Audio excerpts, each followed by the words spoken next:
the ceremony. It's pretty amazing. It's the time of your wedding day when your friends and family get to come together and witness your shared love together in the best way possible by tying the knot. It is really magical and easily one of the most memorable moments of your life. I sat down with some of the leading wedding industry professionals and asked their opinions and thoughts about things you should be expecting for your ceremony on your wedding day.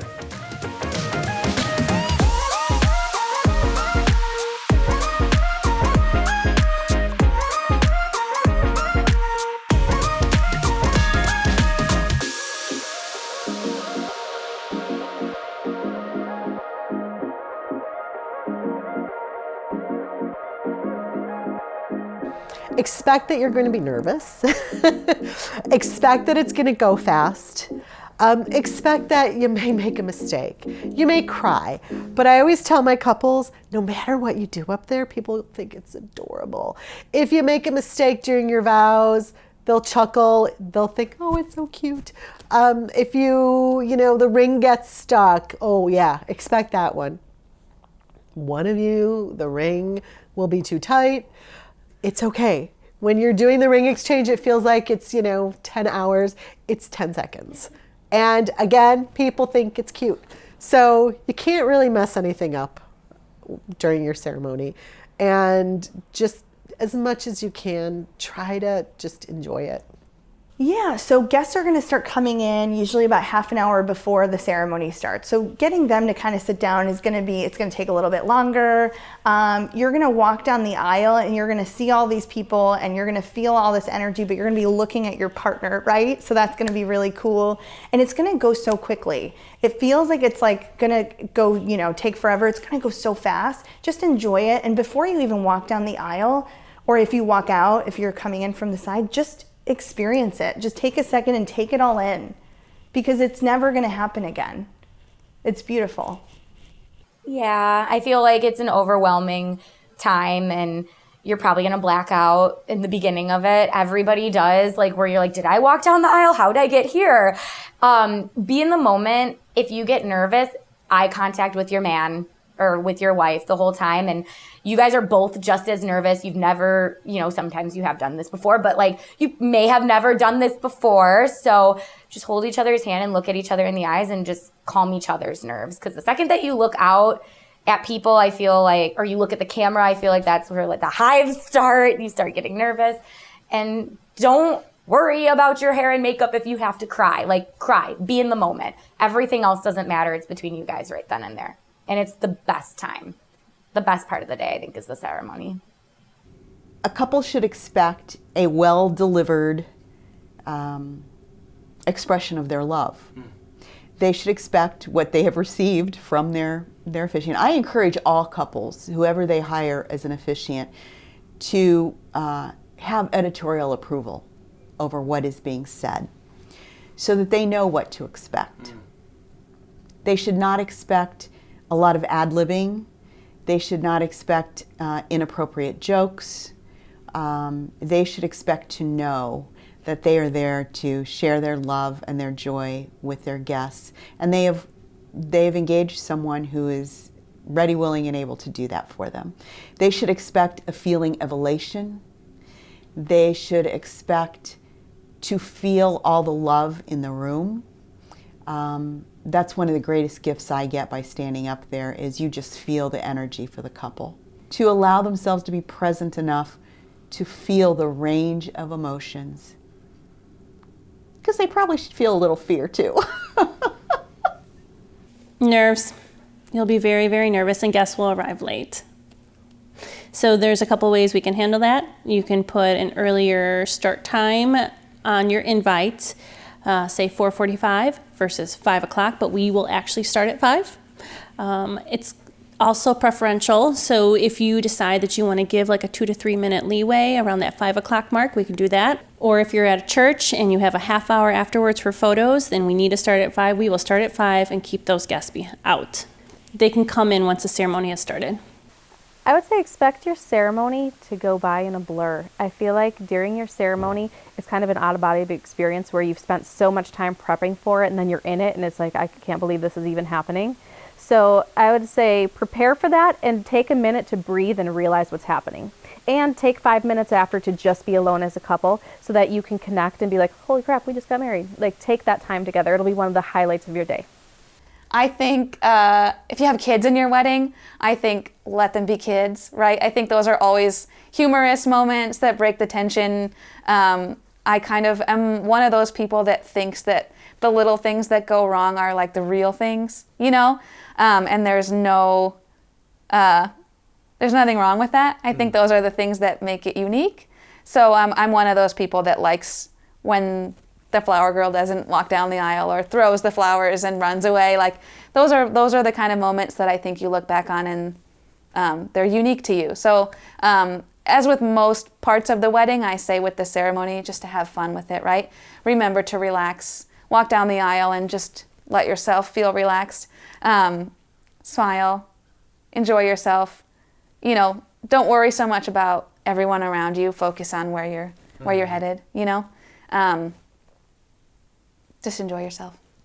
Again, comfortable shoes, I think. That's very important because you're walking down the aisle, you might be nervous, there's people watching you. So you want to make sure you're not tripping over yourself, that you know how to walk in your dress, that someone has fluffed your train out, that you're not getting caught anywhere. That's just to walk down the aisle. When you're up there, your maid of honor or whoever it is that is there with you, part of your bridal party will want to do that automatically because you will get caught up in your dress. Smile. That'll be in your photographs. That'll be in your video. And if you're walking down the aisle scared, they're going to question if they should call authorities possibly. And it's okay to cry. It's a very emotional day, but smiling is very important. It's supposed to be a happy day. So for your ceremony, again, it will take longer than you expect. Couples always say our ceremony will be short, 15, 20 minutes. And that's okay if it's a short ceremony, but there will be other things that will pop up that weren't anticipated. Right. You have kids or pets that are involved, they aren't going to always act on cue. You'll probably have some guests that are running late and I'll see them running to your ceremony as the music is starting. So just keep in mind things may be running a little bit behind schedule, but that's why we give you a full hour to plan that. Ceremony is a very intimate moment between you and your spouse. You're going to tune everybody out. You're not going to notice people as you walk down the aisle or up the aisle rather. Have that be just the focus on you two. Try to tune everything else out, but know that if children are there could be a screaming child or a dog comes running across your ceremony if you have animals involved. So try to eliminate as many variables if you're going to be super particular about what happens during your ceremony. And if you're not, then just have fun with it because the whole point of the day is to get married and that's what you're doing in that moment. Make sure that you have your microphone set up, either by your music company or your venue.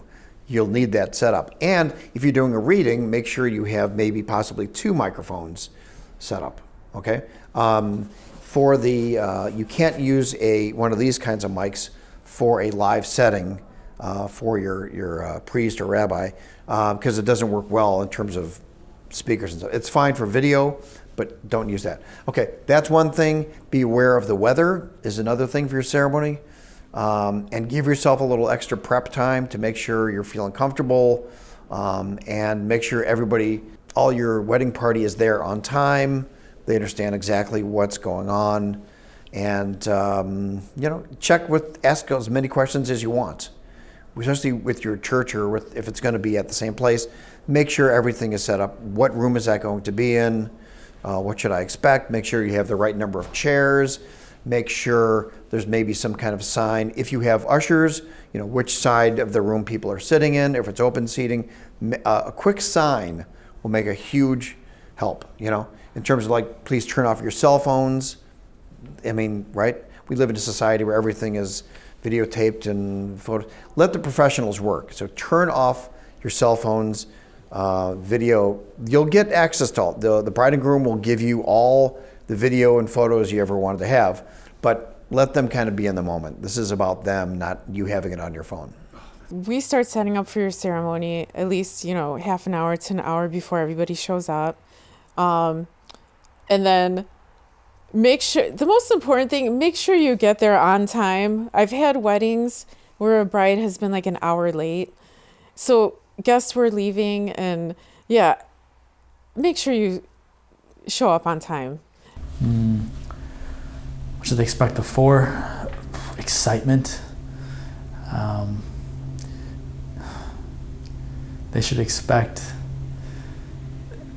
that they're about to experience an event that's going to be super important for them to look back on. So when we're doing audio for a ceremony, we're making sure that, number one, the lapel mic is attached to the groom at mid-length, so like that when they are saying their I do's, the crowd will get to hear both of them.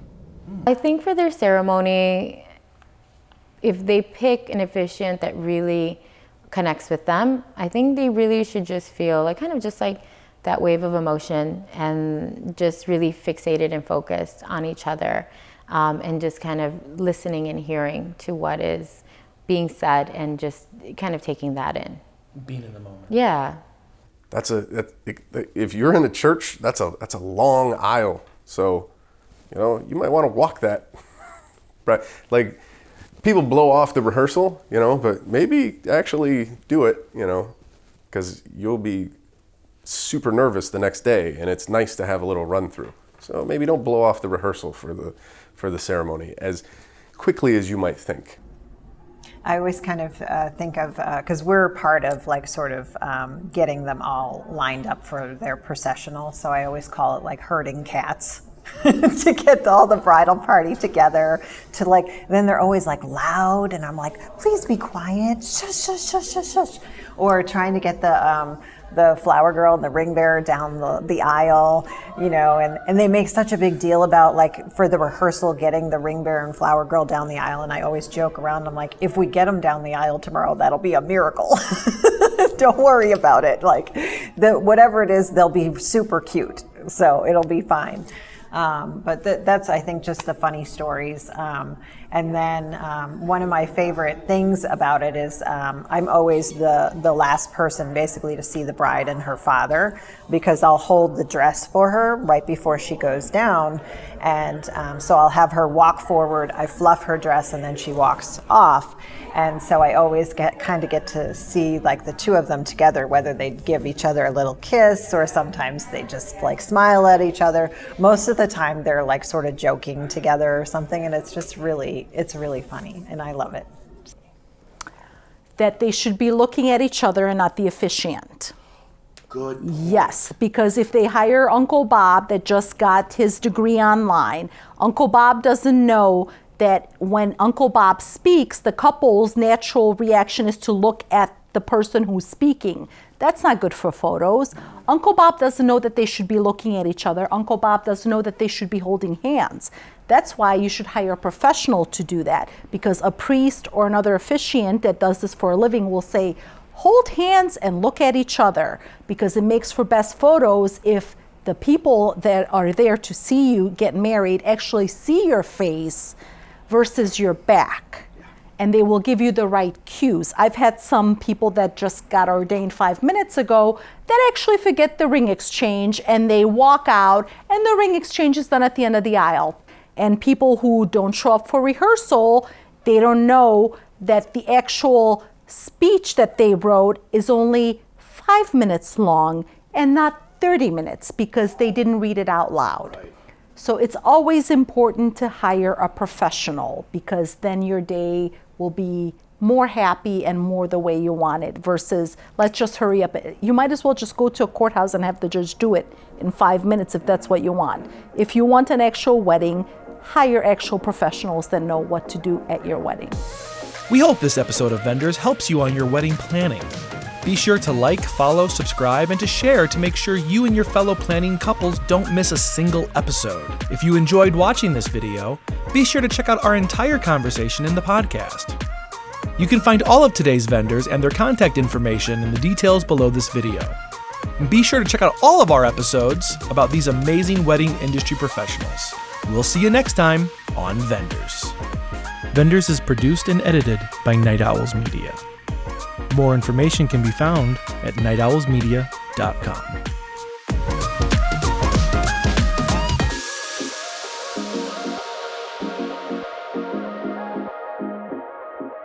you.